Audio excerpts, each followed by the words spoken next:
Traditional African music and dance has spread throughout the world. Archaeologists trace dance and music back to Egypt tomb paintings from as early as 3300 BC. World music, especially American music, is a combination of African elements with other cultural influences, but the main ingredients African styles, African rhythms and elements that have been brought over by ancient Africans and African Americans. Some of the styles that have been heavily integrated in our music of today began with gospel, blues, and spirituals. Those three are the basis of popular cultural music today.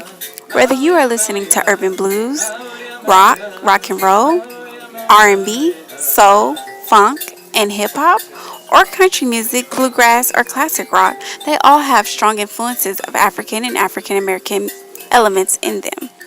Taking a closer look into one of the music elements, we examined the marimba drum from our very own CSUN Music Department under the direction of Professor Rick Alviso.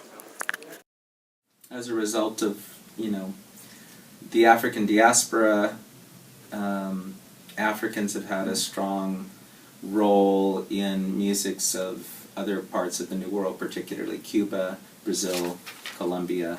So marimbas are found in Africa, they're found all throughout Southeast Asia, they're found throughout Latin America.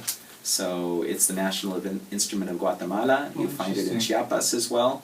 The music that's played in Zimbabwe that I play on the marimba is actually based on this instrument, which is called the mbira. The mbira. Now this is the national instrument of Zimbabwe. It's probably over 1,000 years old.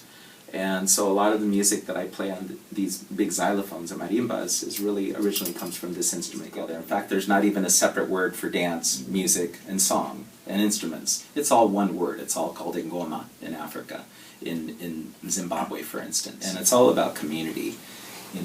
I always talk about the difference between African music and Western music in my classes. And in Africa, no matter where I've been, it's all about community, it's all about participation. There's this expression in Zimbabwe, if you can talk, you can sing. If you can walk, you can dance. And what that tells me is they believe everyone has talent. There's a place for everyone.